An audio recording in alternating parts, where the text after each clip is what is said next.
Coming up on today's episode, NASA's 2021 budget proposal looks interesting. Tesla is making their own batteries in-house, and SpaceX hires one of NASA's most renowned employees.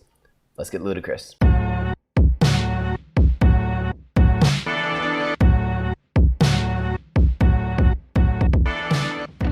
Hello and welcome to Our Ludicrous Future. This is the podcast where we talk about all the crazy stuff in the world that's going to make our lives totally ludicrous.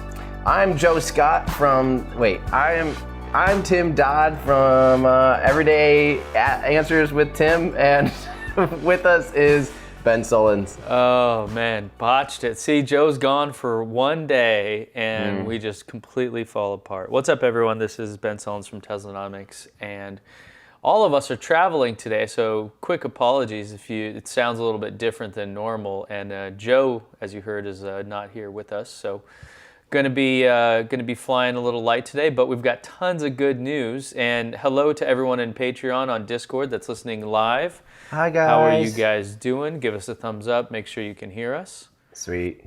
They're there. Hi guys. Yeah, this is one of those weeks where there wasn't a lot of, for me, like it's a lot of like a news week. It wasn't like a mission heavy week or like a hardware heavy week. It's just a lot of news coming out for me this week. What about on your end of things?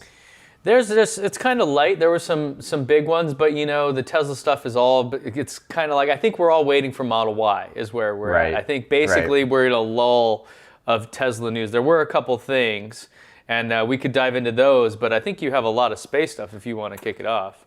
Why don't we'll do two space things that are kind of related-ish, and then we'll go into, and then we'll switch. We'll kind of just flippity-flop, keep people on their feet, right? Let's do it. So let's start off with some, there's a lot to just unpack here. So I'm going to talk about the 2021 presidential budget request. And of course, our friends at the Planetary Society at planetary.org, they do a really good job of making a nice little chart for us here to run down. Basically, keep going, Ben. There you go.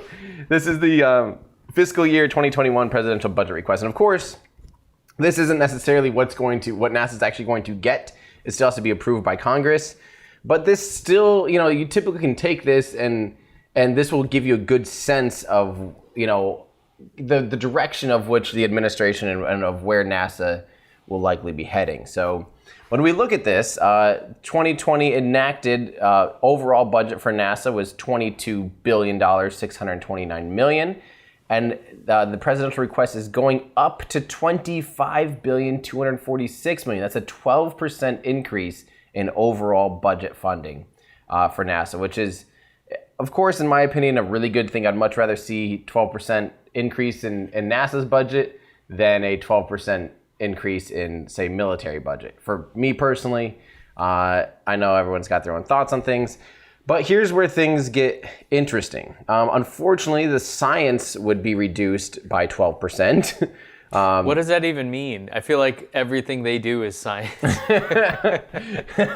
Well, you're not wrong. I'm pretty sure, like when it's just overall science, it's like literally, when NASA is doing a research paper or something on, say, how CO2 interacts on Mars or something with something like that is a purely scientific NASA science budget, and there's a lot of science. Think about all of the little things that are like, literally just research at NASA. That's actually, but although science is kind of it's the overall topic of all of these things. So I can actually tell you exactly what those are, but in general, it's kind of like, you're right. It's like basically the bulk of what NASA really does is science. It looks like this is kind of the breakdown here where science. There's planetary science, Earth science, astrophysics, WFIRST, which is an upcoming mission proposal, James Webb Space Telescope, and heliophysics. So that's the breakdown of like all of the science.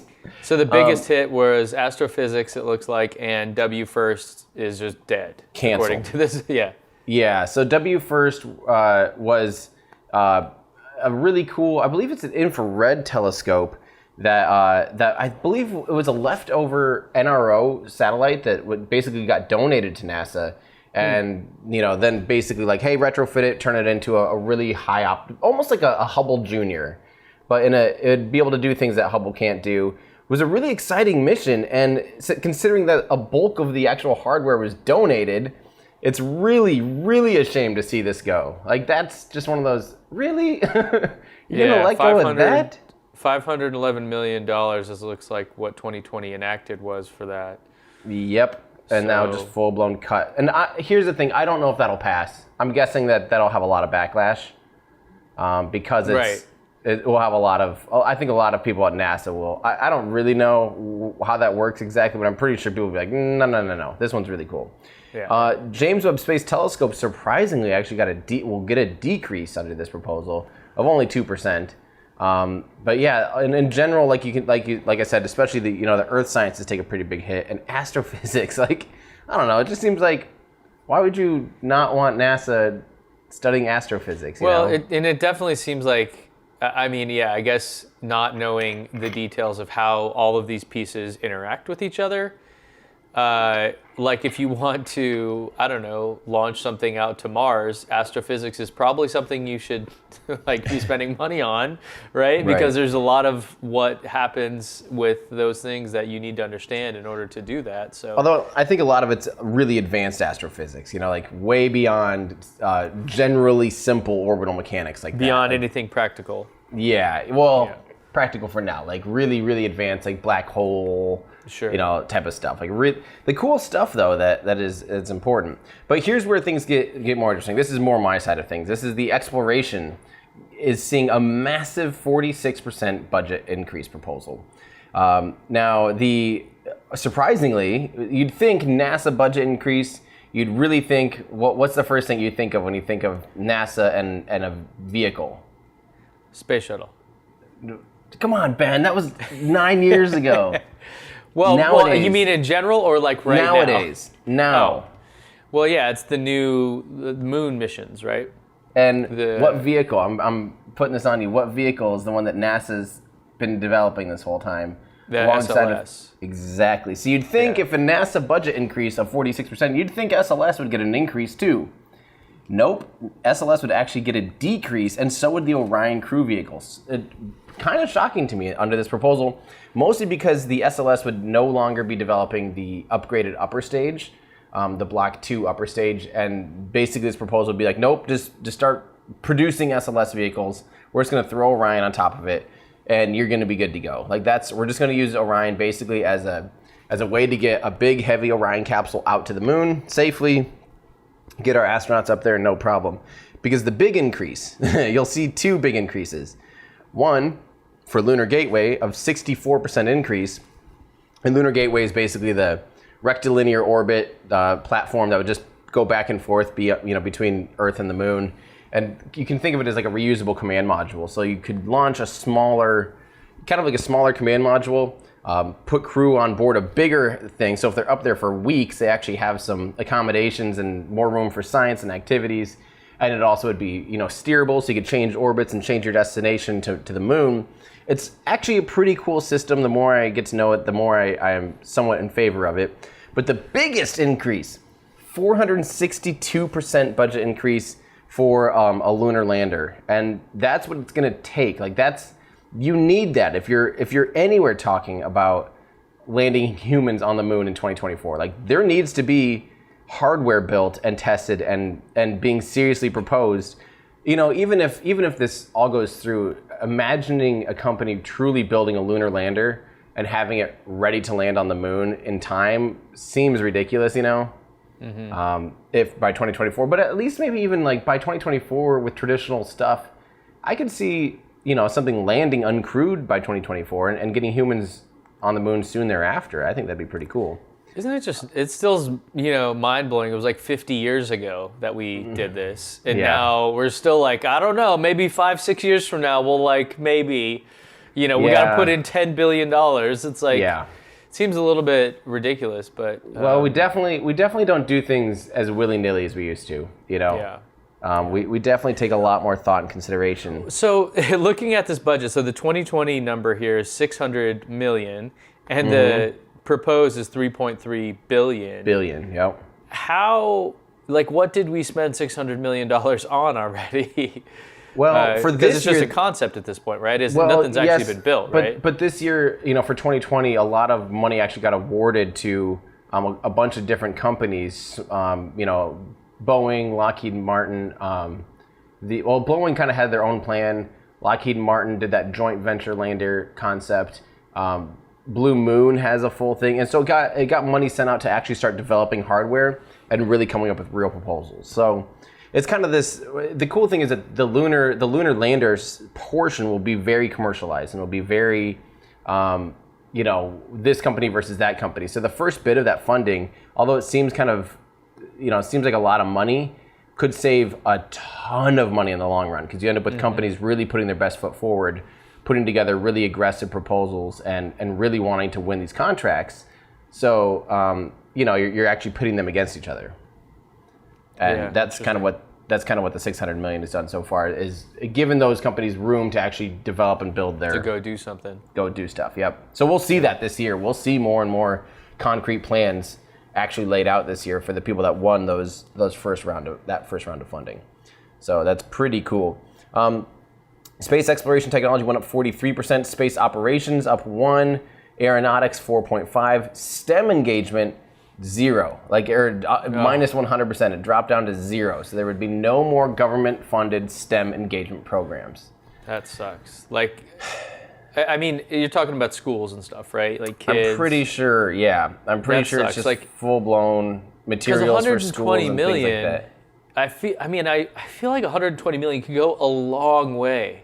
It goes a long way in a school, and it's almost nothing in your budget. Right, like when you think about it, what's an elementary? Like, how many kids are in say a third grade class or something, and how much does it take to have materials and stuff? Like, I don't know, $1,000 or something. Right. A couple $1,000 tops, and then do that across every school in the nation. Right. That to me, that sucks. Like, that's a bummer for sure. It does. And the lunar lander getting $3.37 billion. If you took $120 million from there, you wouldn't even notice. Yeah, it's still a huge jump. $3.2 billion. Right. Right. So that's a bummer. But safety, security, mission services goes up 3.3%. Construction and environmental compliance up 45%. That's good, just because there's a lot of infrastructure at NASA, especially down at Kennedy Space Center, that's just fading away. It's rusting away. There's a lot of construction. I would like to see stuff revamped. And they've been doing a good job, actually, compared to the past 5 years when I come out to NASA. Our 2014 was the first time I was almost right at a hotel right next door here, basically, in Cocoa Beach. Was the first time I really came down here. And man, it was derelict at that time. And some of those buildings are more derelict, but other of them have been revamped and actually getting new blood. So that's what happens when you build stuff by the ocean, man. I mean, it's true. They got to stop doing that. Start launching from Kansas or something. I don't know. No one cares about St. Louis, right? Right. Yeah. If it lands, but now I'm gonna have people be like, St. Louis isn't in Kansas. I'll be like, well, guess what? The trajectory, if you launch from Kansas, flies over St. Louis. Suckers. Yeah. We care about Kansas. We don't care about St. Louis. That's the summation here. Except for City Museum. Got to keep City Museum. That's the greatest place in the world. That's right. Keep that place. Okay, so anyway, then the NASA Inspector General up 6%. That's a good thing. We want oversight in a lot of these things. So speaking of oversight, I'm going to pop in. I'm going to break the order here. Uh-oh. So there's been a lot more reports about Boeing's software error with their Starliner capsule. And Eric Berger from Ars Technica just had a little write-up here, but I'm pretty much just going to tell you, I listened in on the phone call, the press conference. So as you know, in December, there is a test flight of Starliner. We've talked about this over and over and over again. And right before we recorded last week, they already had a thing coming out saying there's some kind of other software glitch. I wanted to talk about it because I actually kind of really understood it after listening to the press conference more and really getting a sense of what that software bug was. So let's pull up, Ben, can you pull up a picture of Starliner with its trunk capsule? Maybe just do a Google search. I can do Starliner Everyday Astronaut. I've got a picture on my website that has it with its service module attached. Because here's what we're going to do. So basically, NASA, and look for images, and you'll probably find it. I think. Let's see here. Yeah, this development cost one. Click on that. That's a good representation. Which one? Any of them. That one or the one below it. Got it. For those of you listening, Ben is pulling up a big old fat picture that has, all of the crewed spacecraft that has visited the ISS that I had in my Starliner versus Dragon capsule video. And keep scrolling down, Ben. I don't know. I hate how Google now does this. Like they don't let you just embiggenate an image really easily anymore. They hide it off to the side. Mm-hmm. Somewhere we'll see a picture of Starliner right here. Perfect. Okay, so Ben has a picture pulled up of the crew module and its service module. So as you know, in December, it went up. It had a clock error that made it think it was 11 hours ahead of where it actually was in the mission, making it fire its thrusters all willy-nilly. And then that made it so they were not able to actually go to the International Space Station. So they, had about 2 days, and they were running through their systems, making sure that nothing else was going to go wrong, making sure they caught all the software errors. And literally 2 hours before this operation happened, they realized that there was another software bug that made it so when they jettisoned this trunk, the bottom portion here, so the trunk has the radiators, the solar panel, most of the extra propellant, for the abort system, for the actual propellant to get to the ISS, a lot of the, it's a big chunk of the spacecraft. Before you re-enter, you actually have to get rid of that so that the heat shield on the crew module is there, right? Yep, and that's the bottom part. So they jettison the actual trunk there, the service module. That is supposed to burn, fly off on its own, so it burns up on reentry and gets really far away from the crew module, right? And therefore the crew module has the safety of the heat shield and all these things. The problem is they realized that when those two detach, the service module actually has its own guidance and navigation and literally would fly itself away. It's supposed to use its thrusters and fly away from the crew module. Well, they realized that the mapping between the two units was messed up, and the thruster mapping. So basically, after they disconnected, it was still going to have the same thruster mapping as when they were connected.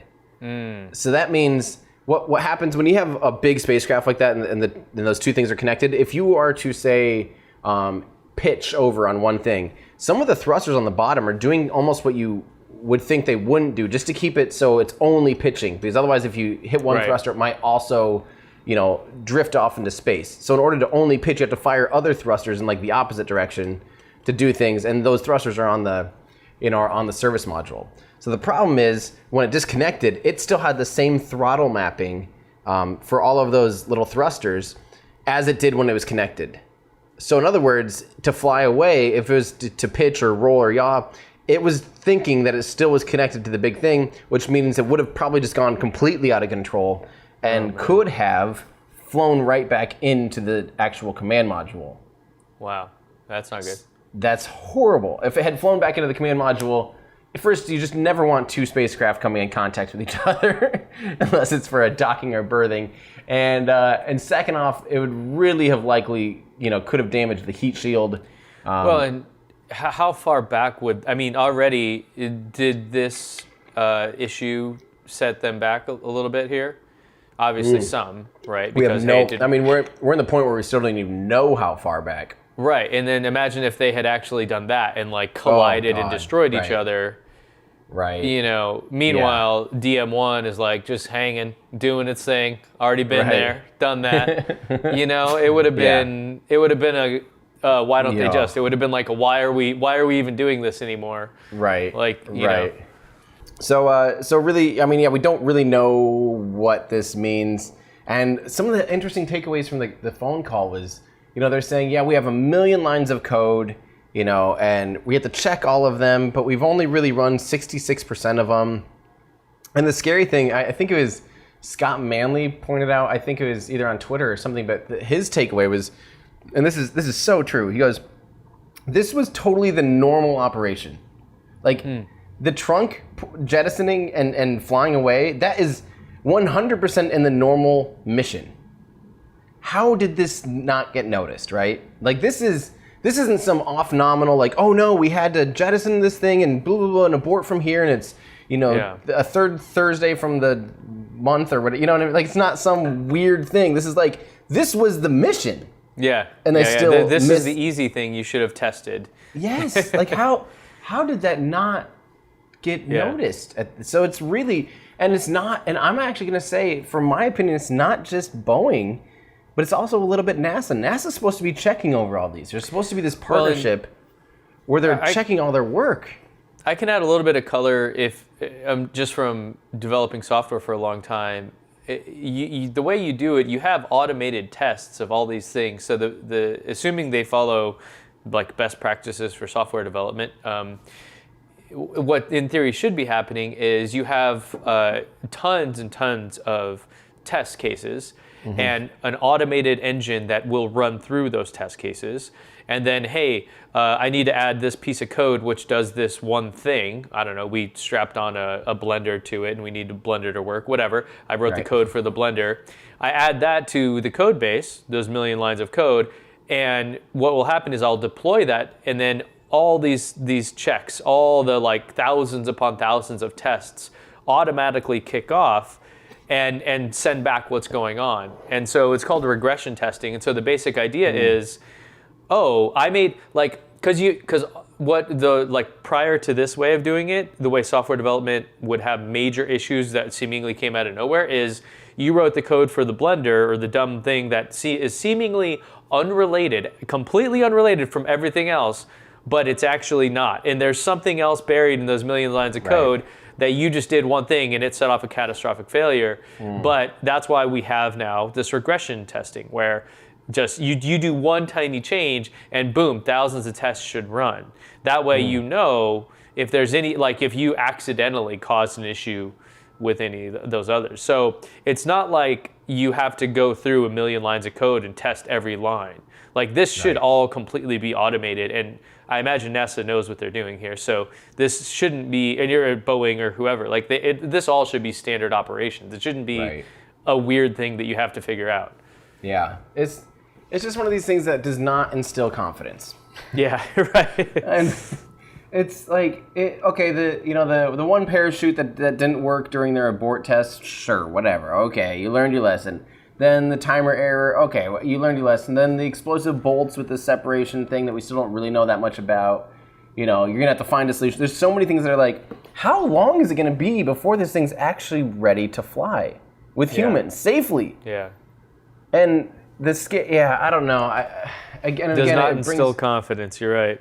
No, and it brings up the whole point that basically Boeing's getting 60% more to do the exact same service for, and quote, something along the lines of, we're going to leave no stone unturned and make sure this is like the safest spacecraft. This is at the beginning of all of this. They said that. Like, you're paying 60% more because we're going to make sure that this is the best spacecraft we can build, and all these no stone unturned, absolute flight assurance and all this stuff. And we're seeing, quite frankly, the opposite.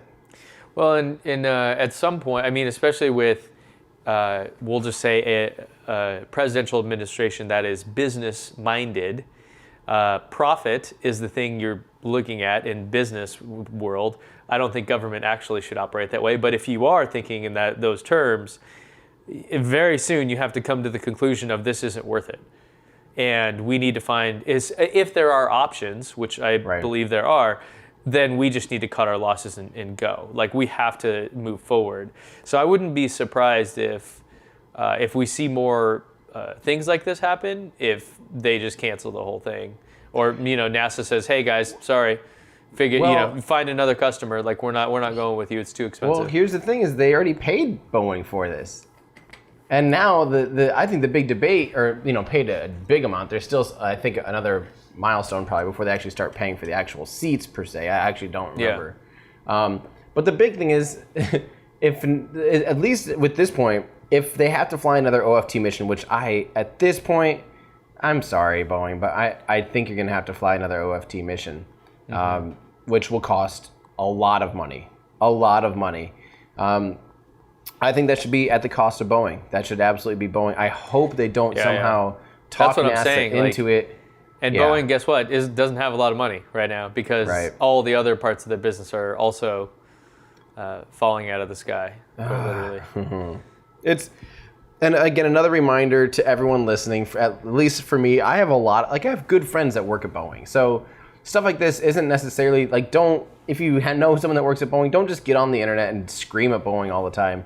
But something has to be figured out. Where is this management problem happening? Where is at what point in the chain, who is making the bad decisions, you know? Yeah, with the whole airplane thing, the 737 MAX Air, the couple articles I read about it, that was essentially the crux of it. It wasn't that it was necessary, like, bugs are in software. That's just how, because there is no such thing as bug-free software. Right. So there has to be, you have to design a system in place that ensures whatever software does get released and is carrying people is as good as it can be and is guaranteed to work to, you know, whatever extent it's tested at. Well, the articles I read about it were kind of pointing to a cultural shift of, like, let's not test things as much to make more money. Let's make sure we can get this out and sell more and make more money, because then guess what? That's maximizing shareholder value, which is what we do in this model. But guess who the biggest shareholder is? It's the guys saying maximize shareholder value. So it's saying, hey, screw these people, make me more rich, is like the more crass way of putting it. But that culture, being profit driven, and bypassing some of these things, or creating a culture of, like, you know, you see something, you're like, maybe we should test that again. It's like, no, that costs money. Let's not test it again. You know, that culture can lead to serious problems, as we've actually seen. So we see this even in the way they're certifying their vehicle. They decided not to do an in-flight abort test with Starliner. Right. So that's what I'm saying. Like, it's not necessarily the people doing the engineering or any of that. It seems like it's a more cultural kind of thing that is more, you know, if history repeats itself, is most likely driven by the people on top that are just being greedy and trying to whatever. So yeah, I think when all of us say this, like, it's not an engineer that sucks. It's like one dude or something, or one girl. It's like, no, it's more of a systemic issue from a lot of the reporting I've seen. So hopefully they can turn it around, because obviously they have a lot of value. They're a lot of smart people. They can do good things. We will be staying on top of the Boeing Starliner stuff like we have been trying to this whole time. So hopefully, I'm starting to really, really lose hope in 2020 for humans being on Starliner, which is, at this point, I don't want them to rush it, obviously. I'd rather them not rush it, but it clearly seems like they haven't been rushing it. But yeah. So, but speaking of shareholder values, what is this I hear about? Ooh. Shareholder values with a certain company. Well, let's go there. All right, let's do a little ping pong here. So Tesla is just announced a $2 billion capital raise right after this. I'm reading a headline from Electrek. Right after Elon Musk said it doesn't make sense. Well, this is why I don't. You know, there's.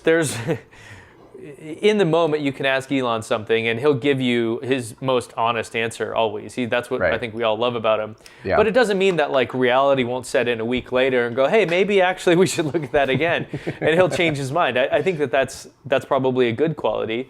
But anyways, yeah. So Tesla announced that they have a new stock offering worth over $2 billion. This was after the stock jumped over $700 a share. And really, the deal is they're just trying to capitalize on that share price, essentially, is what's going on. So they're going to essentially out of the air, create 2.65 million new shares that will, you know, they'll sell them at the stock price that's there. Larry Ellison is going to buy some, who's a board member, founder of Oracle, if you guys are old tech dinosaurs like me. Elon is going to be buying some, etc. So they're expecting to raise between 2.01 and 2.31 billion when they actually execute this. And so yeah, I don't quite. This always confuses me. Like, how can you, like, make more? What happens? Does it? Are you dividing the pie more, or So essentially, you're diluting the shares, which is not what investors like. So essentially, hey, we had 1 million shares, now we have 1.5 million shares. Like, so your actual share, like, if the stock price stays the same, then fine. But the stock price often goes down because essentially there's like your portion got smaller essentially of the pie. Right. So but the stock did go down. It dropped, I think, by 4.5% immediately after the announcement, and then it's back. I think it's last I looked just a few minutes ago, it was like down 0.5% on the day. So right basically, now it's up 5%. Well, there you go. Yeah. So so it nulled itself out, or I just don't. I don't get that. If you look at it don't try to. Okay. The stock market is not a thing that makes sense. Let's just agree. It's it doesn't make any sense. So, but with that, okay. So now so they already have, I think it was $6.3 billion cash in the bank, which means they're not going out of business anytime soon. Right. And add in $2 billion more to that, you got $8 billion there. It seems like they're just really trying to make use of this opportunity where the stock is so high. What they could, typically when they've done this in the past, the reason was to build something. So, hey, we need to build out a new section of the Gigafactory or this or that, and we need $2 billion like right now to do that. And so investors would typically look at that as a positive thing. Here, because you're diluting existing shares, and the answer was to strengthen our balance sheet. It wasn't like by the way, we're building this new thing, we need money for it. They have a lot of things they're building that they do need money for, but they've basically stated they're good. They already have enough money, and Elon has repeated over and over, they don't want to raise money for this. So it seems a little bit like they're just kind of being opportunistic here. But maybe it helps them grow in the future, but it's just not clear as to when or why. I would love if they took this money and drew it straight into more superchargers, more 100% service centers. Yeah, exactly. More service centers, period. Like triple down on it right now. Yeah, because that actually has went down quite a bit. So, people, and I just did a video on it, looking at it, and the supercharger network is still the best one out there from any one company. However, it like 3 years ago, they opened like in I think North America, like 3,000 new chargers. And then 2 years ago, it was like 1,800. And then last year was like 1,100. So it's actually been declining. It's still a lot. Now, you won't need to continue to open, gobs and gobs of them as you get more. Like I'm in Arizona right now. I just did a road trip here. The two places I stopped, I was the only car there for a whole hour. So you don't need like 50 more chargers there. Right. But anyways, I totally agree. And in fact, they could have just said that, I think. like there's no holding their feet to the fire on that, right? Like if they just said, we want to build out more service centers and more superchargers, I think investors would have looked at it and be like, perfect. That makes a lot of sense. I think investors actually would have really liked that. I think they would have really liked hearing that. And then they still could have done whatever they wanted to with the money. It's not like someone who said, okay, well, hey, so what happened to that money? Be like, I don't know, we built a bunch of them. Right. It helped. Like it's all wishy-washy at that point. It's just in a giant bank account. So. Right. Yeah. Yeah. Interesting. And what do you think about this all? Like, do you think this was a good idea? Do you? I don't know. I mean, like, get while the getting's good, I guess. Yeah.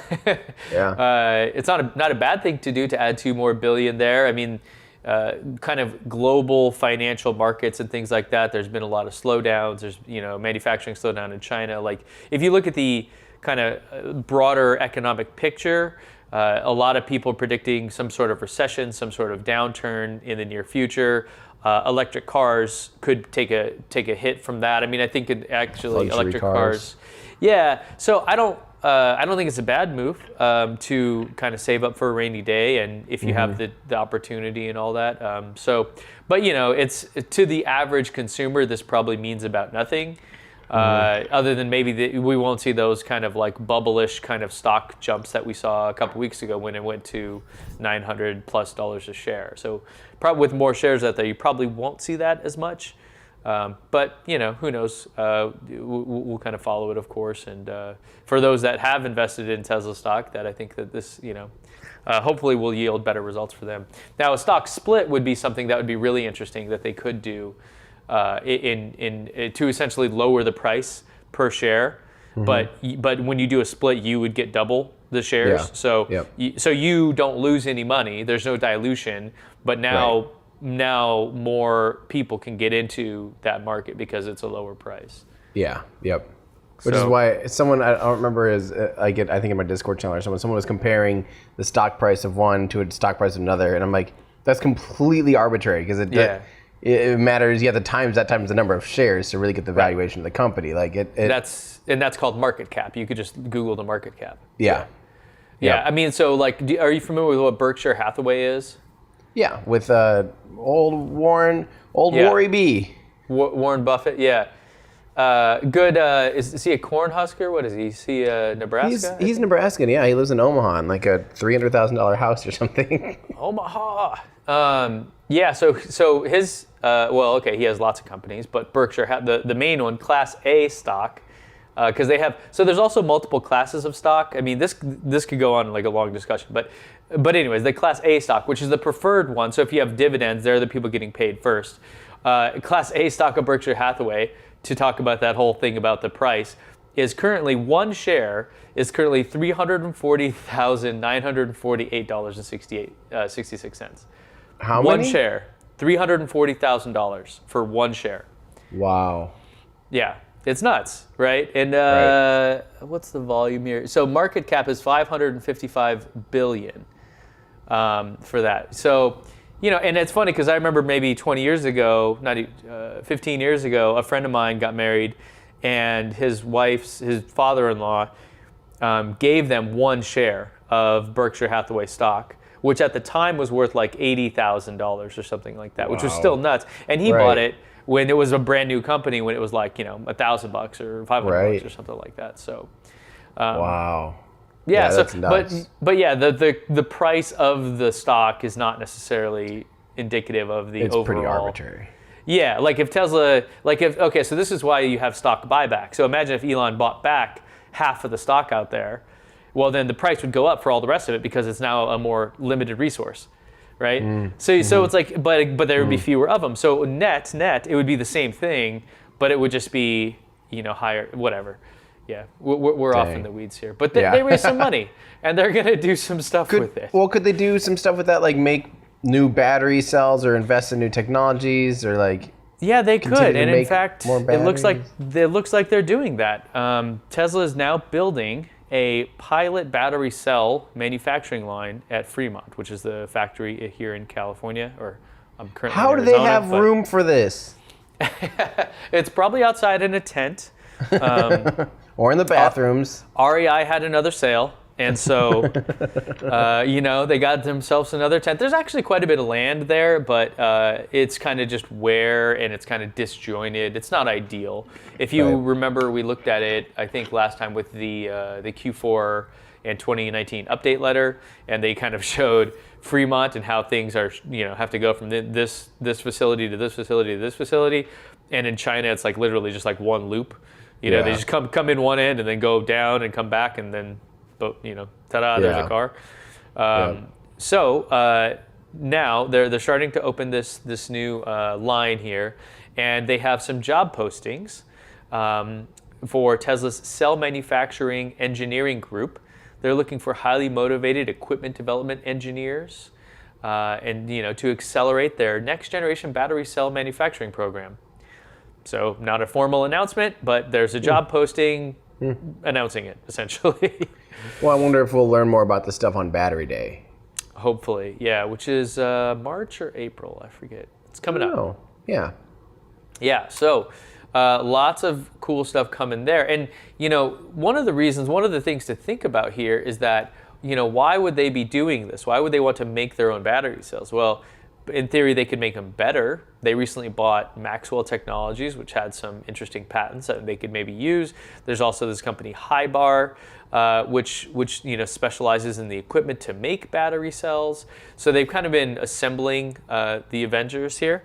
And in addition to this, something that no one's really talked about, but isn't even new news, is in Nevada, near the Gigafactory, a new lithium mine. It could be the biggest in North America. I believe is the biggest in North America. It could be one of the largest in the world, literally like 2 hours from the Gigafactory. Whoa. Yeah, and this news is from August of 2018. So this isn't even new at all, but no one's really talked about it or thought about it. I thought there were some funny quotes here talking about, by 2025, the batteries will, quadruple in demand. Yeah, I think it's happened a lot sooner than that. Yeah. So imagine all these things coming together, right? It's kind of the confluence of them acquiring companies that are specialized in making battery cells, and then acquiring companies that have patents galore on like some of the most advanced actual chemistry and technology inside of the cell, and then having one of the world's largest battery factories within an hour or two's drive of the world's largest deposit of the materials for that factory. Right. Like, this could be, we could see Battery Day as being like, everyone else just being like, we're not worthy. We're not worthy. Yeah. It might be a total mic drop. When Elon said short burn of the century, I think he's right. Because I think he knows all these things that they've been working on for maybe years or whatever. And just seeing all these things culminate, just going like, once these things all line up and all turn on and all these things are checked off, game over. Yeah. And it really seems like this is exactly what's happening. They've just been assembling the parts the whole time, and and the thing about it that is interesting is I still think that there has to be a bigger play here than just them making their own cars. I really think that they should produce things for other companies. Right. And they'll still crush. They still will do amazing, because what they make, others won't make. But like Honda could make a really dope, simple, tiny little, like the Honda E, for example, that they're making, which practically has, old school pump windows. It doesn't have mechanical, but it's super cheap. But if the battery was cheap and good, that would solve the biggest problem for making cheap, affordable electric cars. So I just have to. I mean, I don't know. I don't know if the idea is be Apple, where yes, you control have everything, right, and you have a minority stake as a single company in the overall smartphone market, but you get the majority of the profits because you have such. They have 15% of market share of iPhones in the world versus iPhone and Android and whatever else is out there. However, because their phones are so expensive, that's a huge profit source for them. So I don't know. That would be a really interesting thing to hear Elon's, and I don't even know if he thinks that far ahead. I mean, he thinks in wild terms, but I don't know if because that's a very business strategy kind of thing. Right. So the one thing I don't get is, why would they do this in Fremont as opposed to their Gigafactory? When there's tons of room at the Gigafactory, and if they're already producing and doing battery stuff there at Gigafactory, why would they? Why? Yeah. Why? Yeah. I don't know. That's my big question. They? Why wouldn't they? Why wouldn't they just put one, do that out in the thing? Yeah. Why don't they just? Why don't they just? Now. What? We do have some questions. If you guys are new here, we have a segment called Why Don't They Just, where we encourage you guys to ask us these crazy questions that are seemingly obvious answers. And sometimes, it's a good surprise. So do you want to start with the space one first, or the Tesla one first? Because they've got two good ones here. Let's start with space one. And this is a good one. So, and we should remind everyone, so we normally find these on Twitter. Joe normally is starting to read these now, and he's posting them. If yours doesn't get answered and it's getting a lot of likes, each week, please keep just putting it back in there, because we're just going to keep looking for the best tweets and the one that you guys respond to most. So don't give up if you don't see yours getting read. What we're going to do, so this one comes from Tyler at Tymel0822. Obviously, SpaceX is going to need to land uncrewed starships on Mars to practice. With everyone worried about the radiation on Mars, why don't they just send large amounts of lead or radiation shielding as mass sims while testing? Lead would survive a crash to be salvaged. So basically, why wouldn't they just, if they have to have mass simulators and things, why wouldn't you just, send some radiation shielding type of stuff Just like launch cargo ships full of it and be like, yeah, whatever, it'll land somewhere. And even if it crash lands, like you can still salvage the raw lead and develop lead shielding for your habitats and stuff like that. Because if you did that, let's say you had like a shipping container size thing full of lead and just crashed it into the Martian surface, it would crack open the layer of the crust and reveal the alien world underneath it. You basically shot a bullet at it. So I'd be very careful about doing this. And in fact, they know that. They're keeping it from us. That's why they haven't done it. That's exactly why they haven't done it. There you go. Answered. Answers with Ben. So I think for me, that's reasonable, but I think honestly I think they would want to send more valuable things to Mars on the first couple that, the whole radiation thing being horrifying and things like that. I think the answer to that is getting underground, or, it's just not quite as bad as everyone thinks. I'm pretty sure I saw that a 2-year trip to Mars with minimal shielding is not that different than smoking a pack a day. And while that's not, listen, I know that's not bad. Listen, that's... For how long? For how long? For 2 years? Well, like a pack a day? Yeah, I guess. Come on. I mean, realistically, people do that now. Well, fine. Yeah, and people die from it. And people die from it, exactly. But it's not like it's like... So you're saying astronauts have a death wish, which is probably not that far off. But if you're willing to be the first person to explore a new world ever, and you're standing next to someone that literally does smoke a pack a day, and they've survived to be 85, and you could go explore a new thing, it's not that bad. It's not like you will die. It's just that it greatly increases your risk of cancer from the radiation. Do we know if the materials he suggested there actually would solve this? Yeah. You just need radiation shielding. You need shielding. Ton of it, like an epic ton of it, right? Because if you have a lot of people there. Well, I mean, we're talking about at first just protecting your crew. So you'd need enough for your habitat basically, and didn't you can use other Weir things. Talk about this? Yeah, he did, kind of. And they said water, wasn't it? Yep, you can use water, you can use fuel, you can use dirt, you can use lead, you can use almost anything that will scatter the radiation or absorb it, And I think the thing that I'm guessing Tesla or SpaceX would do is actually just send a boring machine with them. And literally just bore down a little bit into Mars and develop habitats under the surface. That's not a bad idea. Now, boring machines are incredibly heavy, but how heavy are they compared to 60 Starlink satellites? Right. Well, and now you're talking Starship, which Starship can land about 100 tons to the surface of Mars. And I'm guessing that it could easily land a boring machine. So I think it'd be better. You could just send direct. You doesn't need it. Just turn it on in space, have it going, right? Get some ludicrous mode on it, and just smash it directly in. Yes, Ben. It'll go all the way through. Still a child at heart. Keep it. Please keep it. Yes. But so my answer to that would be, why send something that might be useful when you could, and if you think it has a high probability of failure, as opposed to sending something that actually is useful, period.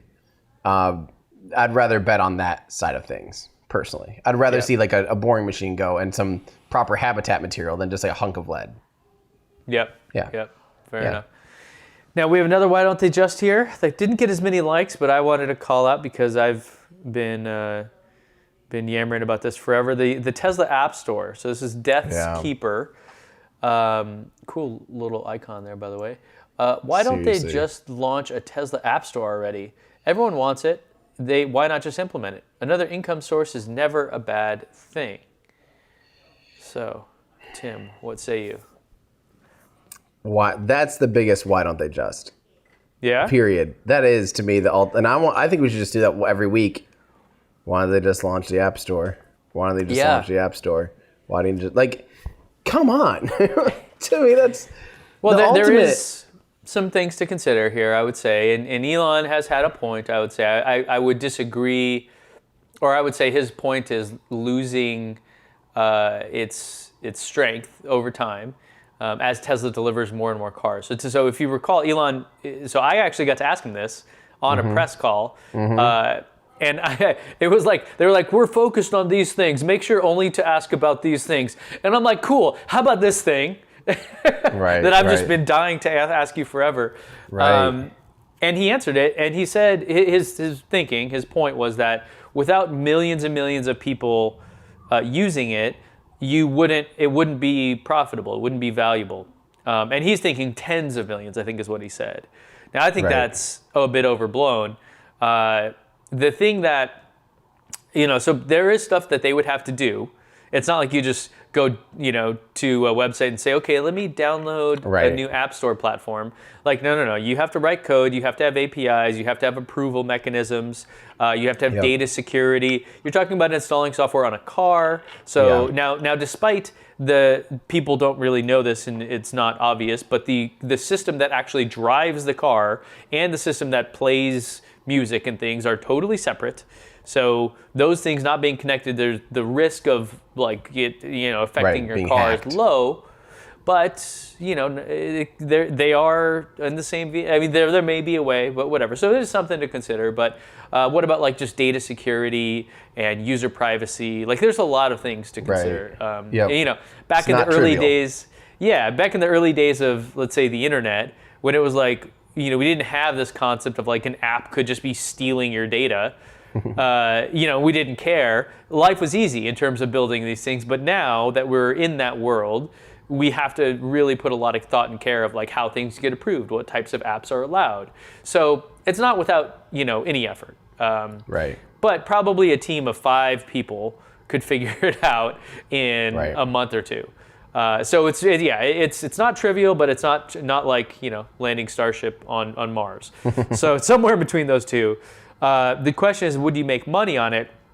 And I don't think the way to evaluate that would be to look at app sales, which, it's funny because even today, like iPhone users and Android users have a completely different perspective on this, where it's like, as an Android user, if it costs 99 cents, I'm pissed. I'm like, why does this cost money? And like every app on the App Store costs money practically, right? Mm-hmm. So anyways, I think like in actually making money off the sale of apps is not the way to look at it. It's that the features your car has would exponential, like overnight, just boom, like a tremendous value. So now it really would make every other car look completely stupid. Yes. Because Tesla can, and they could spend less time engineering it themselves if it's being crowdsourced and people. I'd pay $50 to make it so like, if I move my face, the mirrors move with it or something. I don't know. My thing is like I want a better navigation app, right? And one that, in fact, I just want Google Maps. Now I know Google Maps are integrated, but I hit navigate, it finds the route, and then I want search on the way. Right. So like waypoints and all that. Yeah. Right. Waypoints. I want all, and guess what? This already exists in Google Maps. So it's not like there would be much. They would have to port it over resolution. There would be some work to be done, but the core technology that Google Maps offers could just like basically be ported over in a week by some Google engineers. So and then Tesla wouldn't have to really do anything to that. And in fact, the apps you have now, the new ones, Twitch streaming, Netflix, YouTube, those were developed by Netflix and Google or YouTube and everybody. So, because I have friends at these companies and I asked them, I'm like, Netflix in particular, I said, how did you guys do this? Did they just make it without you? They're like, no, we did it for them. And they gave us they didn't have like really well polished like API documentation and stuff. So they kind of had to do back and forth. But Netflix developed that app. So they're kind of going this route already. They're just doing it very selectively. Right. Huh. Yeah, there you go. That's a heck of a why don't they just. That's a let's just very much just do that. Yeah. Changing topics really quick. I feel like we should I should go back really quick to remember when we were talking about the budget, and for some reason why don't they just going back to another why don't they just, we've talked a long time about why don't they just use like a Falcon Heavy or a Delta IV Heavy instead of SLS when SLS is like 10 times more expensive. One of the things they actually talked about in that budget, I forgot to mention this is big. So the whole part of this budget was basically, it was pointed out in this that they could save $1.5 billion if they went with a commercial rocket instead of SLS for the Europa Clipper mission. And Europa Clipper is a mission that's going to go to Europa, hopefully have a lander on it and probe down and do all these cool things on Europa. Yeah. That's awesome. A huge flagship mission, like massive, amazing mission, over $1 billion mission, so a huge one.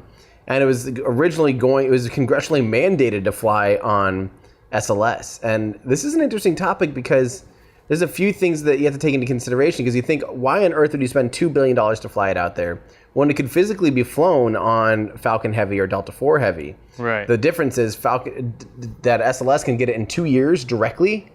It can just shoot it straight out there. It has enough power to do it all the way out there.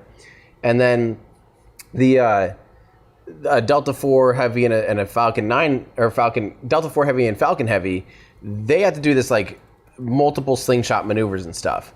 So what happens, and this is some good documentation, I was really excited to learn about this. So if you use, say, Delta IV Heavy, it doesn't quite have enough power, including with a kick stage.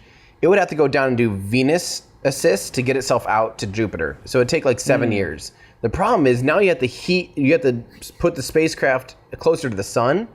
It'll experience more heating. You add more weight. You add more all these different things, because you're now getting it closer to the sun. So the mission profile changes quite a bit. So it's actually pretty hard. Falcon Heavy, if you do a fully expendable Falcon Heavy, no recovery at all, which would still be a third the price of Delta IV Heavy even, you can do just one Earth assist and sling it out there. So it would still take a long time. I think that'd probably still be a 7-year mission too, but it would offer a huge cost savings. But the other thing people need to remember that's not easy to think about is 5 years of coasting isn't free. It's not free. You still have to pay mission managers. You have to still pay people to be checking out of the spacecraft. And think about hiring, let's just say 5 people for 5 years that all get paid $100,000. Yeah. That's not cheap, But then again, that's still way cheaper than $1.5 billion. So So is Europa the one that we think there might be life on? It's a pretty good candidate because it definitely has liquid water underneath its icy crust. Got it. And then Titan is another one that we would potentially be able to live on. Is that right? In a way, yes, because it has. It's really cold, but it has a nice thick atmosphere, a very thick atmosphere. So the radiation protection is there and all that. Yep, it's actually. It's really cold. Like you'd have to go underground and build some kind of heated. You'd have to take I don't even know how you'd actually survive on the surface, but because it's like it'd be like you're walking around where there's lakes of liquid methane. Oh yeah.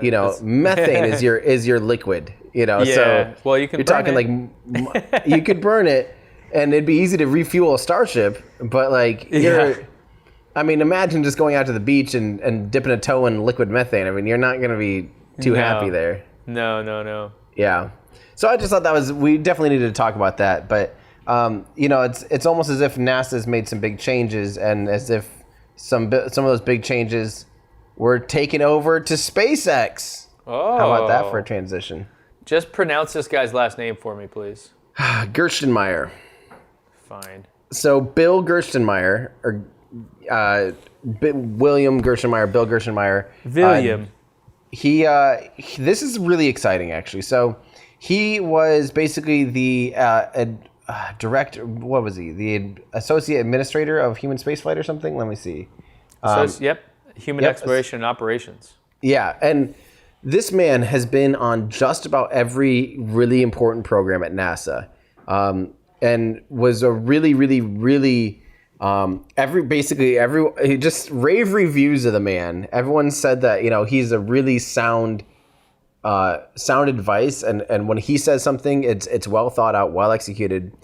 He actually got fired, I believe, in July after a congressional hearing about basically the Artemis program, and he was just kind of saying like there's almost no way we can get there in 2024 without a huge increase in budget, and there's still a lot of huge technical challenges. He's just being realistic, and in a move that was very confusing to literally everyone. Jim Bridenstine let him go after that, like immediately. Well, do you remember the old commercial? It was it was a joke, but for someone like me at the time working in corporate America, it was very close to home. It was a bunch of monkeys in a room in suits, and they're all screaming, throwing bananas and stuff. And they had a chart there, and it was like going up, and they're all like partying, doing all this.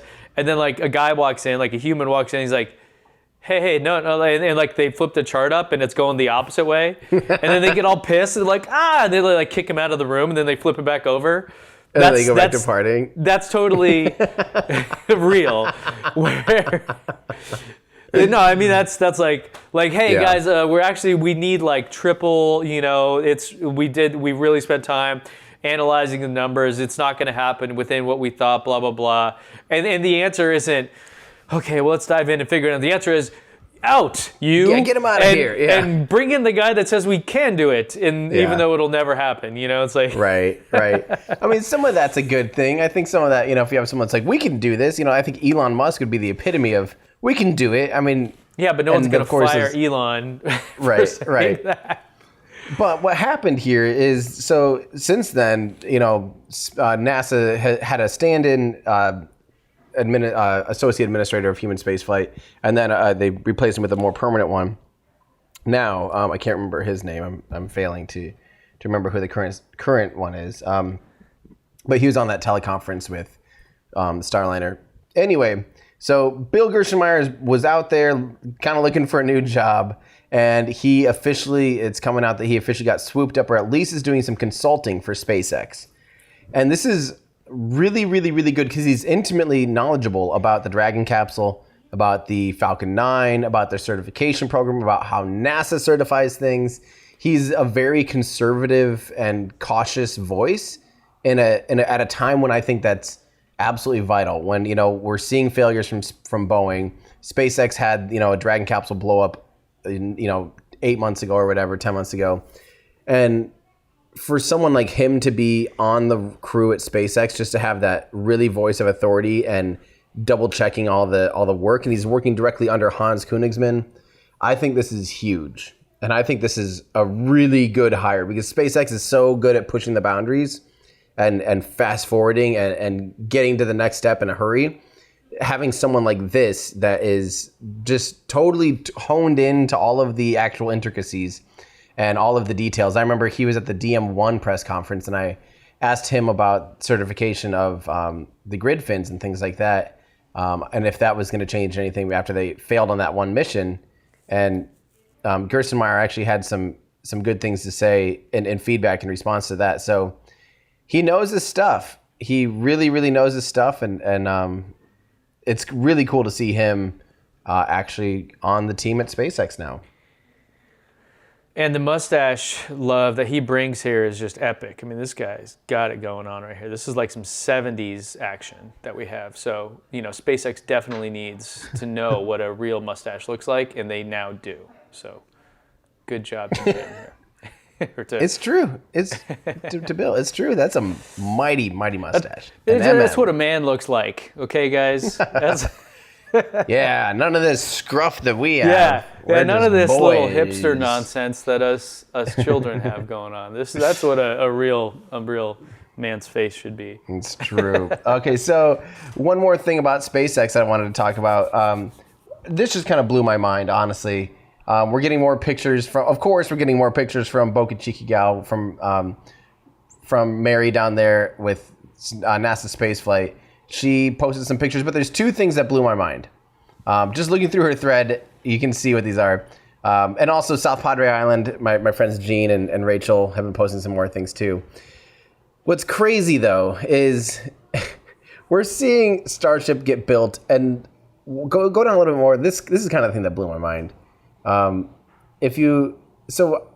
that they've been building a new building, and it's kind of their new vehicle assembly building, but go down a little more. We'll see just how big this new building is. One more, I think, because it just keeps going. It just keeps getting taller and taller. Where is that? Maybe it's near the top. I don't know. But anyway, there it is right there. So I thought for sure like 4 segments. There's a picture here. It's a video of cranes building this new vehicle assembly building. And it's very much a vertical assembly building. And at one point, it was only 2 sections. All of a sudden, overnight, it became 4 sections. Now they're adding a 5th section. people are starting to go, they could actually build super heavy in here.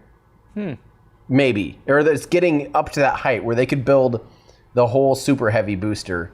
Now, or that they perhaps are... Why would they build it vertically, though? Is that easier, or...? I think for the way they're doing these welds and those rings, it makes sense to stack them vertically. And yeah, it's hard to say how they'll actually get it from there out to the pad. Yeah, because you have to like lay it down, right? And then or do like a crawler. Maybe they'll buy one of the crawlers from NASA. You know, the old, that'd actually be pretty like cool the if they space bought shuttle that old one. Yeah, Space Shuttle and Saturn V crawlers. Because I believe there's 2 or 3 out at NASA, and they've been upgraded and retrofitted. But it'd be awesome. Well, maybe SpaceX would just make something out of Tesla parts. Let's be honest. You know, it'd be 4 Model X's or 4 Cybertrucks. Yeah, pushing and pulling. Yep, exactly. But it just keeps coming together, and I just wanted to give a quick little update here since this is moving so fast. That the ring sections, people are starting to piece it together. It's looking like this thing is just coming together so freaking quick. If you pull up, I didn't really mean to talk about this on the show, but I noticed Elon had responded to me really quick before the show. Pull up Elon's thing. So Dr. Robert Zubrin went out to Boca Chica, I guess, and he had a conversation with Elon. And one of the takeaways that he talked about, I need to listen to the podcast because I just read a thing saying that one of the takeaways, he mentioned in there that you could return from low Earth orbit without a heat shield. And then, so I was like, that doesn't quite sound right. And I said, so I asked, you know, is that it technically could, or that it will fly to Leo without a heat shield? And basically, Elon came back saying, unfortunately, Starship unlikely to survive Leo entirely intact without shielding on windward side, but none required on leeward side. Even windward shielding is very light. So that's, I mean, we've been hearing that already. You know, that's kind of been what he's been saying. So hearing from someone that had talked to him that said he wouldn't need any was a big shock and didn't sound right to me. So we're still likely, maybe for the 20-kilometer hop, we won't see any heat shielding yet. Just because why risk it, you know, why add all that for just the up and down? What's the Kármán line? 100 kilometers, right?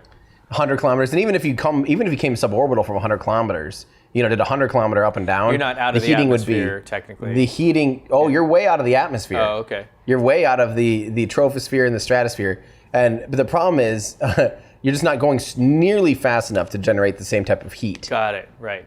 So even if it went straight up and straight back down and across the Kármán line, the like heating in is water. You just breached the surface and came back down. You didn't jump 50 feet out and gotcha. Or it'd be like jumping up, like a 50 feet up and jumping straight back down, versus going 4,000 miles an hour on a boat and then jumping straight up 50 feet and jumping straight back down. You know, like it's the velocity is. You know, they always say it's basically velocity cubed is how hot you get.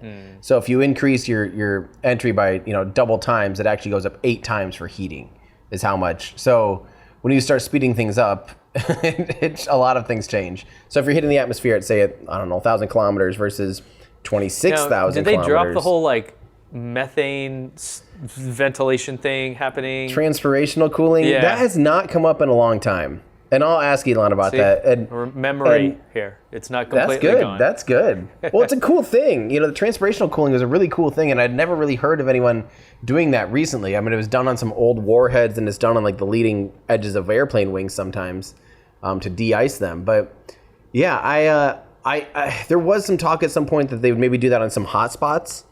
I still wouldn't be surprised if they'd maybe do that in between like hinges. You know, where you have these moving parts where a traditional heat shield would risk having, you know, plasma enter into those hinges where they might not need to wick it away, you know, because the whole thing you're basically creating a boundary layer when you bleed methane out. And just like have you ever seen those things where like you have a stove? It would look like a giant fireball. It would definitely look like a giant fireball. It's going to look like a giant fireball anyway. But have you ever seen like when you have a stove and like a droplet of water, and sometimes it'll stay entirely intact on top of like a hot surface? It's just bouncing around, yeah. Yeah, because there's this boundary layer there. It's the same type of thing with methane, or with anything, with any cool liquid. You can create this boundary layer so the heat doesn't actually come in contact with the surface. It just creates this layer, and you just bleed it off. You just keep it flowing, and then it would probably not light until substantially later, actually. Got it probably wouldn't, go kaboomy or ignite until well you're just after going way too fast for that chemical reaction to occur at that and speed. you're high enough. I don't know how much oxygen it would take to actually, because it is plasma hitting it. I don't know. I don't know much about that. The but, pressure of it, the atmosphere. It's a whole weird. It's a whole weird thing. I'm still blown away by the whole confusing thing. How water kind of acts differently than other liquids when it freezes. It like expands and then contracts here at 1G or whatever atmosphere, however many bars we have here. Yep, 1 bar. And then, but on Mars, it has the triple point thing. Do you know about that? Yeah, what is that again? So the reason water boils and the reason the molecules act the way they do here is because of the atmosphere that we have, the pressure. So if you were to try to like say boil water on the top of Mount Everest or something, or somewhere where there's less atmosphere, the actual temperature it needs to get to boil is less because there's not as much pressure for that reaction to occur. So if you go to say Mars, it actually has what's known as a triple point, where it can be a solid, frozen, a liquid, and a gas at the exact same time because of the temperature and atmosphere, just how different it is than here on Earth. It's like it's a really weird mind thing that doesn't make sense, But like dry ice is an example where it's a solid, but it's also a gas. Right. And doesn't go to liquid. Yeah. Exactly. Yeah. So there's like just kind of weird stuff that happens with different amounts of pressure and atmosphere and water specifically. Crazy. And Greg Malia in our Discord says sublimation is the transition of substance directly from solid to gas phase without passing through the intermediate liquid phase. Yeah, that's dry ice doing that, right? Yep. Yeah, so anyways, Crazy. It's just a weird thing. So that's, so obviously, getting back to the why, if it's coming down and methane's shooting off, what we're used to methane doing here would be different, not only because of not having oxygen or other gases to interact with, but also the pressure of that not having an atmosphere or whatever would be different. Yep. So who knows what would happen? That's so Somebody knows. All that stuff. It's crazy. So we'll see. I'll try to ping Elon more about transpirational cooling if it's dead or whatever, and we'll see if we can get an answer. But, it would look cool. I still think it'd look cool. I still think it'd look really cool. And he mentioned one point about it maybe being in hot spots, but I'm guessing they'll find out and just kind of figure out, once fly it, see where it's hot, see what almost fails, and beef those areas up as SpaceX or unbeef up parts, over beef it at first. Right. And then just start, thinning, and doing some other things to make it, as efficient as possible is kind of SpaceX's approach. Iterative. Continuous improvement. Continuous improvement. So what are you working on? I know that you're in Arizona. Are you cranking on a video right now? I've got a couple. So the next video coming out is what I recommend as the best Tesla you can currently buy. So of all the ones that are not like Cybertruck or whatever, but like ones that are available for sale now that you will get now that are actually on the road, what is the best one and which one would I recommend? So just kind of going through. I think I'm going to do that every maybe 6 months as new ones come out, just to be like, hey, Wait, the best electric truck, is that what we said? The best Tesla you can What'd you buy. say? Every 6 months. The best Tesla. Every 6 for months, some reason it was like, I'm going to do okay. it. Yeah. There's been some weird stuff happening, like this company, Nikola, did I say that right? Nikola, I don't know. Nikola. They came out with a new 600-mile plug-in hybrid truck, but they came out with it as in like they have a rendering of it. I'm just looking at it going, I mean, it's like Mercedes came out with this Avatar car, right? Cool. Like it's at that level of kind of like vaporness of just like, oh yeah, I hired some guy on Fiverr, we drew it up, and give me money. Like, ready to go. Yep, we've got it all So I don't really done. know. Like, it seems kind of ridiculous, but yeah, the electric trucks are still like the only one really worth thinking about, I think. that we don't know about yet is the electric F-150. That's going to be the one to watch for sure, which I don't know if we'll see it this year. It might be next year, but it's coming for sure. Yep. Very cool. What about Very you? Cool. What's going on? Oh, there's a stream. There's a launch tonight. There's a launch Saturday that I'm going to shoot and try to live stream. Out in Florida. And I'm down in Florida.